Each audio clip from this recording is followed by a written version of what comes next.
지난해 9월 북러 정상회담 이후 양측이 군사적으로 밀착 행보를 보이는 가운데 신원식 국방부 장관은 북한이 러시아에 포탄 수백만 발로 추정되는 컨테이너 6천여 개를 보냈다고 밝혔습니다.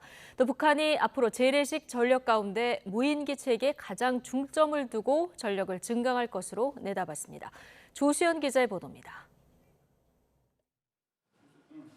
신원식 국방부 장관은 출입기자단과의 간담회에서 북한이 지난해 8월 이후 최근까지 러시아에 보낸 컨테이너가 6,700개에 이른다고 밝혔습니다. 컨테이너 숫자로 미루어 152mm 포탄은 300만 발 이상, 122mm 방사포탄은 50만 발 이상 등 수백만 발이 러시아에 전해졌을 것으로 추정했습니다.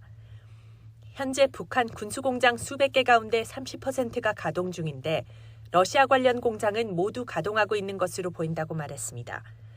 러시아가 북한에 보낸 컨테이너 숫자는 30% 정도 더 많다며 식량이 가장 큰 비중을 차지하고 있어 북한이 식량을 안정적으로 유지하는 추세라고 설명했습니다.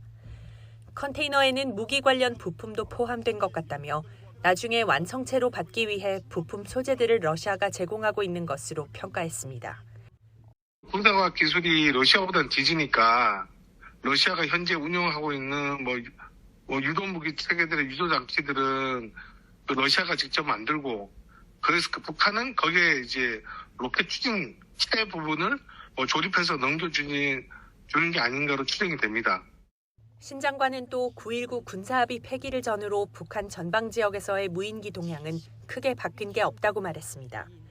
그러면서 북한이 앞으로는 재래식 전력 가운데 무인기 체계를 중심으로 전력을 증강할 것으로 내다봤습니다. 또 올해 들어 북한이 순항미사일을 계속 발사하는 데에는 러시아 판매를 앞당기려는 의도도 있지만 우리 해군 전력보다 열세인 상황을 고려해 지대함 순항미사일을 개발하거나 도발용 목적도 있는 것 같아 예의주시하고 있다고 설명했습니다. 순항미사일이 핵 탑재 수단인 건 분명하지만 아직까진 부정적으로 본다며 앞으로 북한이 계속 시험 발사할 것으로 예측했습니다.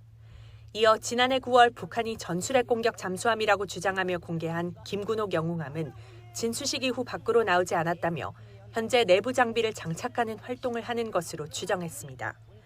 신 장관은 북한의 다음 정찰위성 발사 시점에 대해서는 4월 초로 예상하지만 빠르면 다음 달에 발사할 수도 있다고 언급했습니다. YTN 조수연입니다.